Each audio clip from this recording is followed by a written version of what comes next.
नमस्कार। मैं doctor SP Mishra आज यूट्यूब चैनल के माध्यम से आप लोगों को हिंदू लॉ यानी हिंदू विधि से संदर्भित जो महत्वपूर्ण टॉपिक है, जो प्री के लिए भी इम्पोर्टेंट है और मेंस के लिए भी इम्पोर्टेंट है, उस टॉपिक का नाम है, उस चैप्टर का नाम है, देखा जाए तो शादाइकी यानी कोपासनरी। अब हम इस सादाइकी को देखने से पहले हिंदू संयुक्त परिवार और फीमेल का, उसमें मेल को ही कर्ता माना जाता था, लेकिन वर्तमान में डॉटर यानी पुत्रियां भी, इस समय महिलाएं भी कर्ता यानी फीमेल को भी कर्ता बना दिया गया है। यानी हिंदू परिवार की जो मुखिया होंगी, यदि पुरुष नहीं है तो महिला, या पुरुष सक्षम है तो महिला हो सकती है, में भी पॉसिबिलिटी ऐसा संभव हो गया है वर्तमान समय में। अब आइए हम देखते हैं, ये तो आप जनरली समझ लीजिए। अब आइए सादाइकी होती क्या है। देखिए हिंदू, अभी इसको मैं और डिटेल करूंगा, एक ग्राफ दूंगा, उस पर और डिटेलिंग कर दूंगा इसका। पहले जनरल एक चीज आइडिया की तरह समझ लीजिए। सादाइकी शब्द में इंग्लिश में कोपासनरी, यहाँ लिखा हुआ है कोपासनरी। पासनरी मतलब पार्टनर, को पार्टनर। जैसे आप एक साथ किसी विद्यार्थी के रूप में या छात्र के रूप में एक साथ रह करके यदि आप पढ़ाई करते हैं तो कहते हैं कि हम लोग पार्टनर हैं, यानी बराबर बराबर हम लोग किराया देते हैं, उसका रेंट देते हैं। उसी तरह यहाँ पे है कि सादाइकी जो है, सा मतलब होता है बराबर और दाय मतलब होता है भाग यानी अंश। यानी बराबर बराबर अंश पाने का हक किसे प्राप्त है, यह 1956 के पहले की स्थिति। अभी मैं डिफाइन करूंगा, डिटेल करूंगा तो बताऊंगा, पहले इसको समझ लीजिए। यानी बराबर बराबर अंश कौन व्यक्ति पाएगा और किसमें।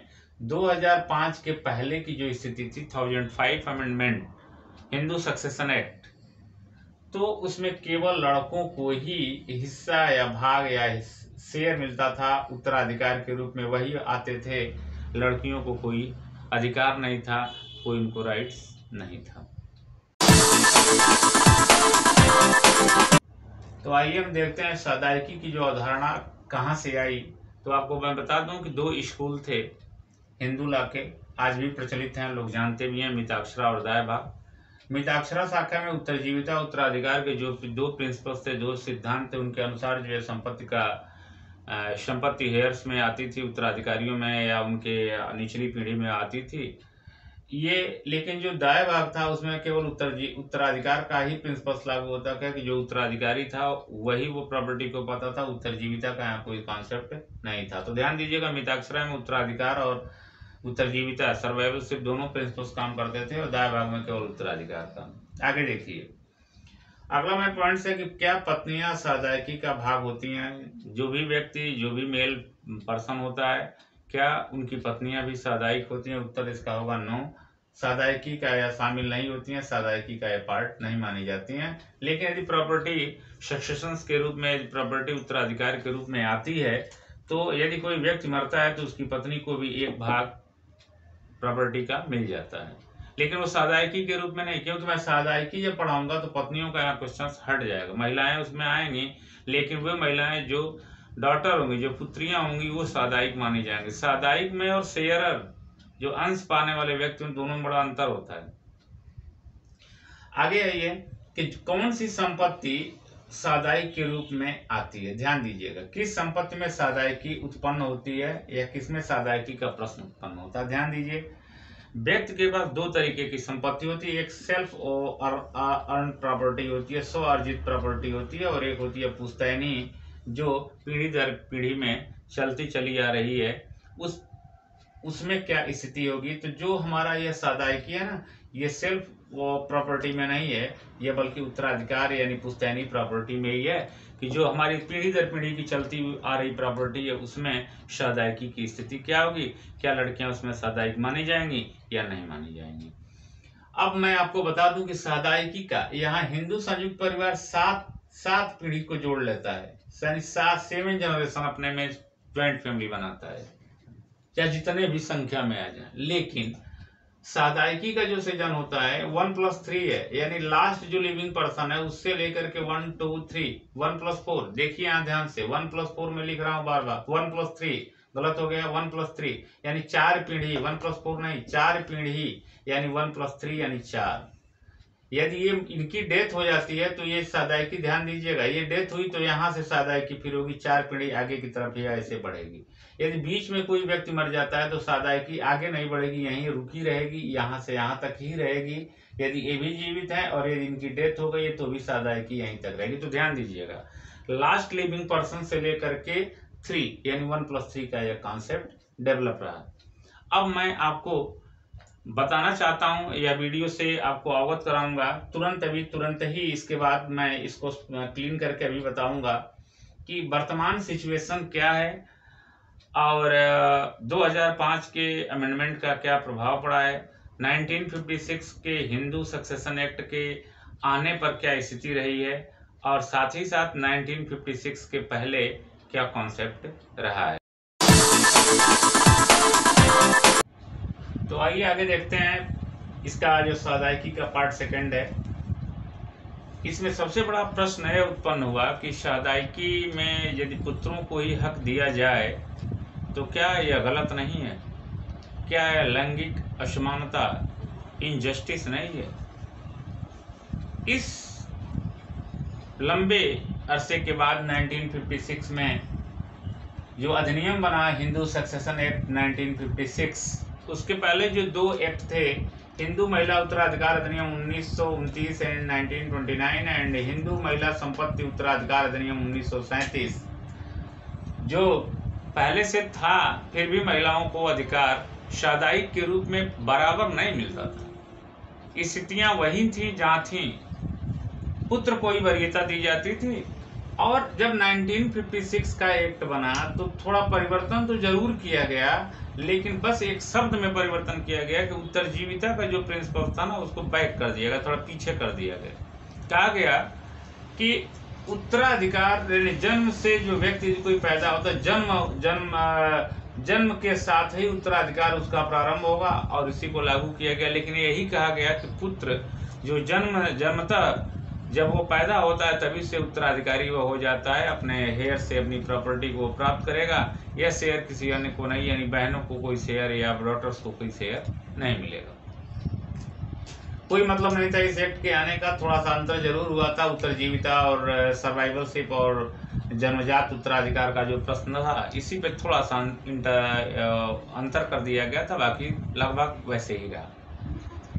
1956 से लेकर के 2005 यानी मान के चलिए कि 50 साल 50 ईयर्स लग गए इस पूरे राउंड को लेने में। 2005 में एक संशोधन होता है, और बड़ा टिपिकल सिचुएशंस रही होगी, जैसा मेरा मानना है कि जब लड़के पिता की मृत्यु के बाद जब लड़कों का नाम चढ़ जाता होगा प्रॉपर्टी पर, लड़के अपने नाम से जब प्रॉपर्टी ले लेते होंगे, और वे लड़कियां जो कुंवारी रहती होंगी, जिनकी शादी नहीं हुई रहती है, उनका हक जो है मरने लगता है, वो परेशान हो जाती हैं, भाई शादी करेगा कि नहीं करेगा। तमाम दिक्कतों का सामना हमें लगता है कि समाज को यह करना पड़ा, और इसके बाद समाज में एक बदलाव आता है, और वह बदलाव जो है पार्लियामेंट तक पहुंचता है। पार्लियामेंट ने संशोधन करके 9/9/2005 यानी 9 सितंबर 2005 को एक अमेंडमेंट किया और कहा कि जेंडर इक्वलिटी का प्रिंसिपल संविधान में जो मान्यता दी गई है वो लागू होगा, और सादाइक में जो हमारे लड़कियां होंगी यानी डॉटर्स को भी सादाइक माना जाएगा, यानी सन के साथ बराबर हिस्सा मिलेगा। आपको मैंने बताया था,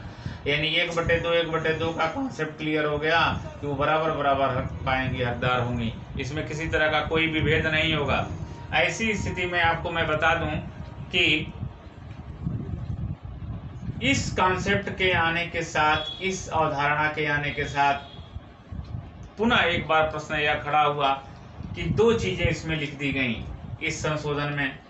वह यह था, पहला कि 9/9/2005 यानी इस एक्ट के आने के साथ या प्रोस्पेक्टिव तरीके से यानी भविष्यगामी तरीके से अधिनियम लागू होगा यदि कोई चीज 4/12/2004 के पहले यानी 4 दिसंबर 2004 के पहले यदि कोई पार्टीशन कर दिया गया है, कोई विल द्वारा प्रॉपर्टी को ट्रांसफर कर दिया गया है, अन्य तरीके से प्रॉपर्टी का संक्रमण कर दिया गया है, अंतरण कर दिया गया है, डिस्पोजिशंस हो गया है, उस प्रॉपर्टी पर इसका कोई प्रभाव नहीं पड़ेगा।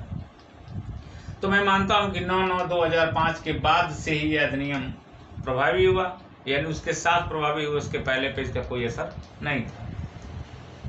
अब क्या होता है, प्रकाश व अन्य वर्षित फुलवाती की एक केस आती है 2016 में, सुप्रीम कोर्ट में जाती है और उन्होंने कहा कि 9 सितंबर को यदि कोई पिता जीवित था तो पुत्री को कोई हक मिलेगा, लेकिन 9 सितंबर के पहले पिता की मृत्यु हो गई है तो ऐसी पुत्रियों को कोई हक नहीं मिलेगा। ध्यान दीजिए, प्रकाश व अन्य बनाम फुलवाती की केस 10 साल बाद आती है, 10 से 11 साल बाद 2016 में, और यह कहा जाता है कि यदि पिता जीवित है और पिता जीवित है उस समय 9/9/2005 को, तो लड़कियां हक पाएंगी, अदरवाइज वो नहीं पाएंगी। यानी यहाँ पे थोड़ा सा टिपिकल हो गया कि 9/9/2005 के पहले पिता की मृत्यु हो गई तो उन लड़कियों को कोई हक नहीं मिलेगा। लेकिन ध्यान देना चाहिए कि सोशल वेलफेयर कॉन्सेप्ट यहाँ लागू करना चाहिए था, लेकिन सुप्रीम कोर्ट ने यहाँ थोड़ी सी लापरवाही, सुप्रीम कोर्ट के द्वारा थोड़ी सी कमी रह गई और उन्होंने जजमेंट देने में ध्यान नहीं दिया इस चीज़ को। फिर दानम्मा बनाम अमर की एक केस आती है 2018 में, और उसमें कोर्ट यह कहा देता है, माननीय सुप्रीम कोर्ट द्वारा यह कह दिया जाता है कि चाहे पिता 2005 के पहले मर गया हो 9 सितंबर के या बाद में, लड़कियां अपना हक पाएंगी। अब दो कंट्राडिक्शन हो जाते हैं, दो डिसीजंस में कंट्राडिक्शन होता है, विवाद होता है। फिर विनीता शर्मा वर्सेस राजेश शर्मा की एक केस पहुंचती है दिल्ली हाई कोर्ट, और दिल्ली हाई कोर्ट में दोनों जजमेंट को देखने के बाद, जो पहला था 9 सितंबर 2005 के पहले पिता की मृत्यु हो जाती है, जीवित नहीं रहता है, तो लड़कियों को कोई हक नहीं होगा। प्रकाश वाली केस को उन्होंने रेटिफाई किया, लेकिन उन्होंने अपील का अधिकार आगे बढ़ा दिया कि अपील जो है सुप्रीम कोर्ट में इसकी हो सकेगी ताकि वास्तविक जजमेंट हो सके। विनीता शर्मा बनाम राजेश शर्मा की केस 11 अगस्त 2020 को फाइनल होती है, और माननीय सुप्रीम कोर्ट ऑफ इंडिया ने जो दोनों लैंडमार्क जजमेंट दिए गए थे, पहले प्रकाश व अन्य वर्षित फुलवाती और दानम्मा बनाम अमर की केस, इन दोनों ही डिसीजंस को उन्होंने एक तरह से देखा जाए तो पूरी तरीके से मानने से इनकार कर दिया। हालांकि दानम्मा को उन्होंने रेटिफाई किया एक तरह से, और आगे यह कहा कि लड़कियां आजीवन हक वारिशान हैं, चाहे पिता की मृत्यु 2005 यानी 1005 9 सितंबर के पहले हुई हो या बाद में हुई हो, इससे कोई लेना देना नहीं, या उस दिन हुई हो। पुत्रियां जन्म से ही उस प्रॉपर्टी का जो शादाइक के अंश के रूप में जो लड़का पाएगा उसमें वो अपना अंश, अपना हक पाएंगी।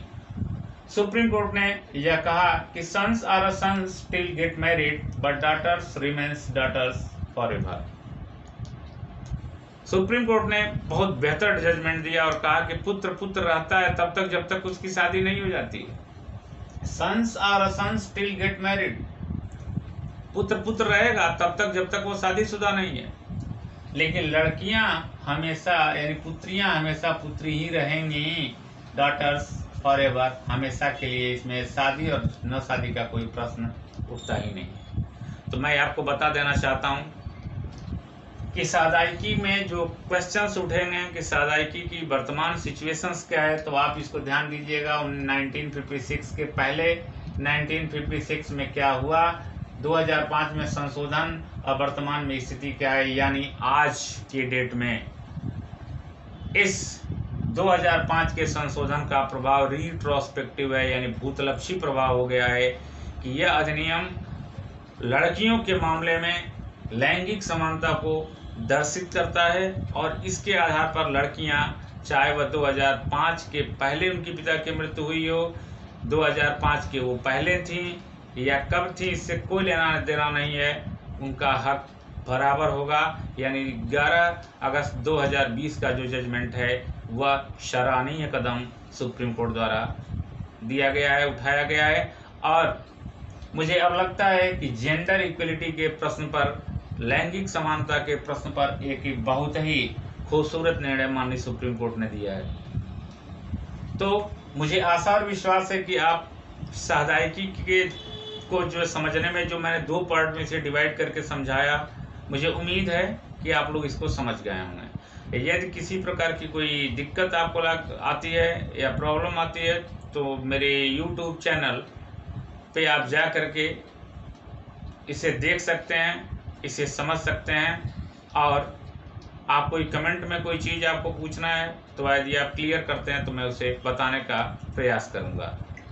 बहुत बहुत धन्यवाद।